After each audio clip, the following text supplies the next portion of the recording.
Olá, seja bem-vindo ao canal Fatos Censurados. Bom, o que você sabe sobre o rei Salomão, governante do Reino Unido de Israel? Ele se tornou sinônimo de riqueza, poder e, acima de tudo, sabedoria. A fama de Salomão é tão grande que nem mesmo a Bíblia foi capaz de contar tudo sobre ele, já que existem lendas sobre suas grandes realizações, que permeavam tanto o folclore judaico quanto o islâmico. Elas falavam de seu domínio sobre demônios, animais e todos os poderes da terra. Como assim o rei Salomão tinha domínio sobre demônios? Como um personagem tão famoso da Bíblia poderia ter alguma relação com seres malignos? O rei Salomão é conhecido principalmente por dois atributos: sua grande sabedoria e sua grande riqueza. Existiam outras pessoas ricas no tempo de Salomão, mas ele tem a fama de ser o cara mais sábio que já viveu. Sua sabedoria não era algo natural. As Escrituras Sagradas explicam que sua inteligência foi um presente do Criador. Após fazer um sacrifício a Deus, Salomão adormeceu, e o Senhor apareceu para ele em um sonho, oferecendo-lhe qualquer coisa que seu coração desejasse. Seguindo o exemplo do seu pai, Salomão astutamente pediu apenas sabedoria para governar com justiça e discernir o bem e o mal.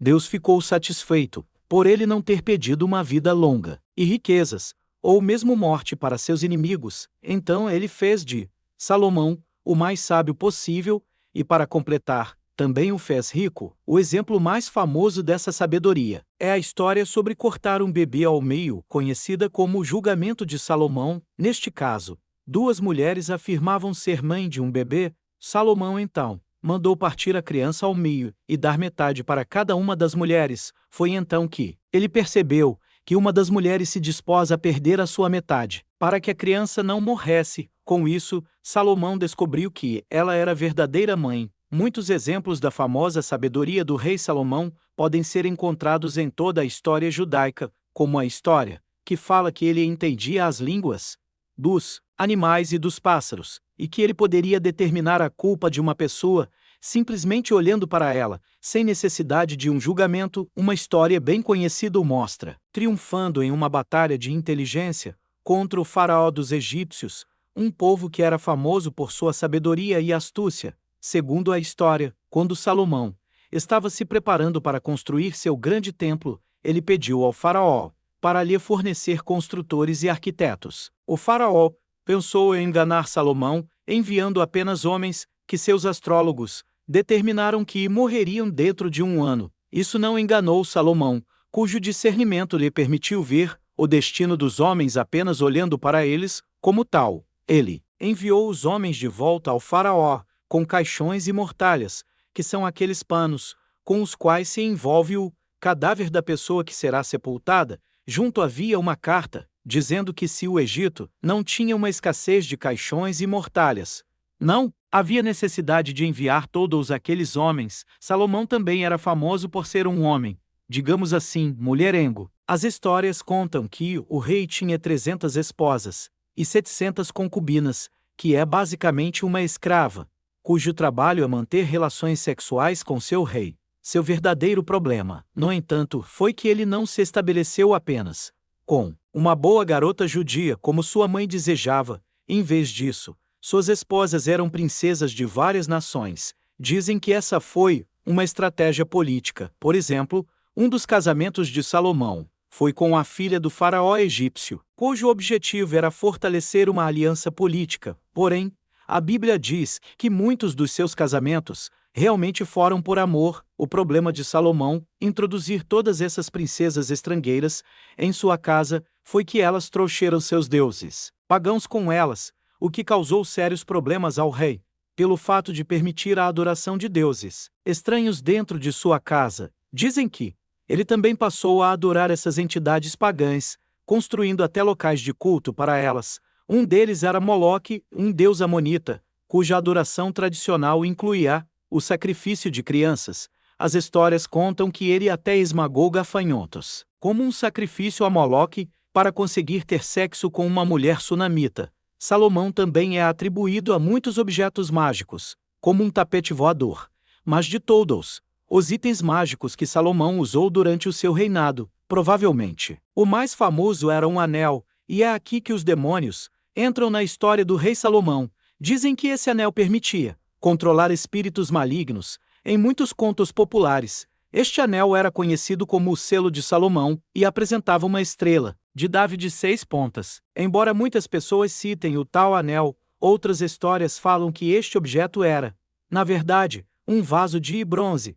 Existem os textos do Testamento de Salomão e da Chave Menor e Maior. Esses documentos apresentam muitas passagens sobre assuntos de astrologia e esoterismo, além da relação da sua religião com outros deuses, e também sobre a invocação de demônios e espíritos. Dizem que, mais para o fim da vida, Salomão teria se desviado dos ensinamentos do Deus cristão, que foi quando ele começou a adorar os deuses das suas esposas. O caso de Salomão com os demônios começou quando ele ouviu a história de um servo que teria sido atacado por um demônio de nome Ornias. Este tem a fama de estar sempre em busca de pessoas para sugar sua vitalidade e juventude. Após a história envolvendo Ornias, o rei Salomão começou a praticar rituais de invocação e proteção, que hoje são conhecidos como a arte de armadilho. Os textos também contam que a invocação de Gabriel parece ter rendido muito mais de inteligência. Salomão, o arcanjo, teria confiado a ele o tal anel poderoso, com uma estrela de 6 pontas. Com o anel em mãos, o rei tinha poderes suficientes para controlar demônios e espíritos, e não poupava ordens para que eles cumprissem tarefas secretas em seu lugar. Supostamente, o poder do anel teria corrompido a mente do rei, que assumiu o controle de Ornias para chegar a Belzebu, príncipe dos demônios, e pedir que ele concedesse poder sobre legião de almas. Essa lenda também conta que Salomão teve sobre seu poder 72 anjos caídos, condenados por desejarem as filhas dos homens. Possuindo tanto poder, parecia que nada poderia parar o rei Salomão com pleno controle sobre os demônios. Salomão, então, usou a força do mal para ajudar na construção do Templo de Salomão, que é considerado o primeiro da cidade de Jerusalém. Além do templo pronto, começaram a surgir histórias envolvendo o rei e a maçonaria.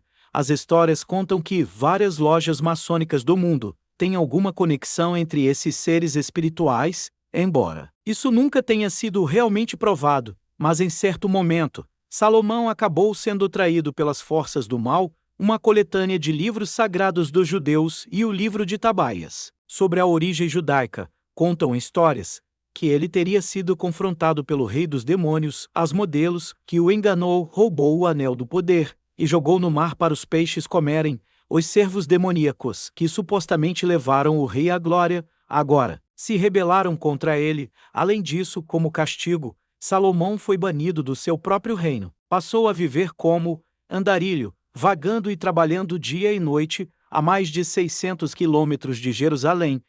Histórias antigas de Rabinuso contam que um dia, enquanto Salomão estava vagando para o mercado, ele encontrou o peixe que tinha comido seu anel do poder. Decidido a livrar o seu antigo reino das garras do poderoso rei dos demônios, ele voltou para Jerusalém e invocou o arcanjo Rafael, que destronou Asmodeus e abriu caminho para um sucessor de Salomão. Lembrando que, apesar de parte da história de Salomão ter sido contada na Bíblia, essas histórias envolvendo os 72 demônios foram contadas nos textos do Testamento de Salomão e da Chave Menor e Maior. Portanto, essas histórias não devem ser tomadas como uma verdade absoluta, apesar de serem muito interessantes. Eu fico por aqui, mas nos vemos logo mais no canal da Fatos Censuradas. Fiquem com Deus, um grande abraço, tchau.